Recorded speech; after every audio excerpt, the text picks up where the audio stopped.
সকলে কি কারণে এই ঝিনাইদহের সেন্ট্রাল পয়েন্ট পায়রা চত্বর অবস্থান করছে সেটা কিন্তু আমাদের সকলের জানা, যে দেশব্যাপী ধর্ষণের হার যে আকারে বৃদ্ধি পেয়েছে, সেই ধর্ষণ বিরোধী আন্দোলনে আজকে আমরা সকলে সমবেত হয়েছি। আচ্ছা, আজকে 10 তারিখ, 8 তারিখে বিশ্ব নারী দিবস উদযাপন করা হয়। কেন বিশ্ব পুরুষ দিবস উদযাপন করা হয়? একটা কারণ মনে প্রশ্ন জেগেছে। আমরা যখন বলি যে নারীর অধিকার সুনিশ্চিতকরণের জন্য আমরা কাজ করছি, তখনই আমার মনে হয় যে এখানে বৈষম্য হচ্ছে।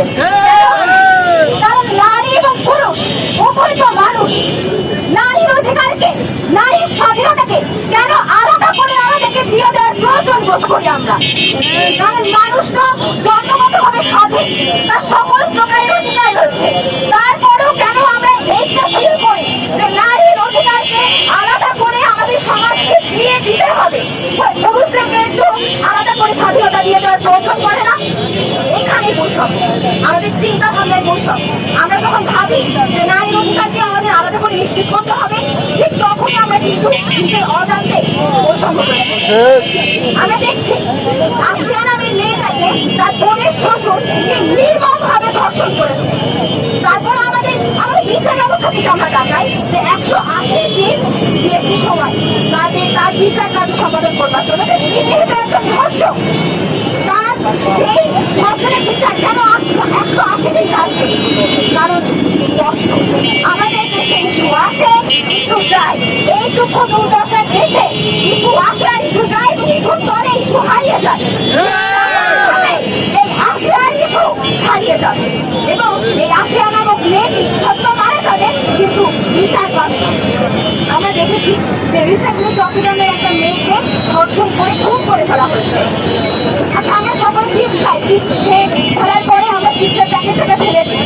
ঠিক তেমন ভাবে সেই মেয়েটার জীবনকে তুলনা করা যায় যে চিপসের প্যাকেট ভোগ করা হয়েছে এবং তাকে চিপসের প্যাকেটের মতো ছুঁড়ে ফেলে দেওয়া হয়েছে, তাকে এইভাবে খুন করে ফেলা হয়েছে। আমরা মেয়েদেরকে এতটাই হীন ভাবি, এতটাই নিচ ভাবি বলে আজ মেয়েরা ধর্ষণের শিকার হচ্ছে। আজকে নারীরা শিক্ষা ক্ষেত্রে, আজ যাতায়াতের ক্ষেত্রে, কর্মক্ষেত্রে, সকল ক্ষেত্রে মুক্তিযুদ্ধের শিকার হচ্ছে, সহিংসতার শিকার হচ্ছে, এবং তারই পরিপ্রেক্ষিতে আজকে ধর্ষণের মতন নির্মম ঘটনাগুলো আমাদের সামনে ঘটে যাচ্ছে। আমরা চাই যে আমরা একটি সুস্থ বাংলাদেশ চাই, যে বাংলাদেশে আর একটি আসিয়া যেন জন্মগ্রহণ না করে, আর একটি আসিয়া যেন ধর্ষণের শিকার না হয়।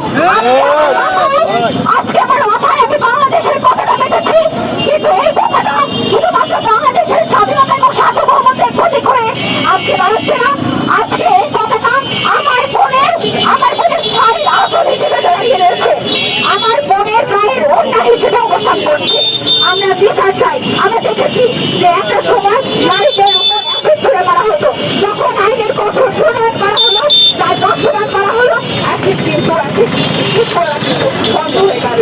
ঠিক তেমন ভাবেই যদি আমরা যদি একজন ধর্ষককে যতটুকু সাথে দিতে পারি, সেই ধর্ষকের সাথে দেখে আরো ধর্ষণ পুরুষ নারী যে ধর্ষণ করা তো দূরে থাক, নারীর দিকে প্রতিভাবে তাকাতে পর্যন্ত ভয় পাবে।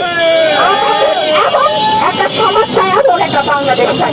এই হোক আমাদের আজকের দিনের প্রস্তাব।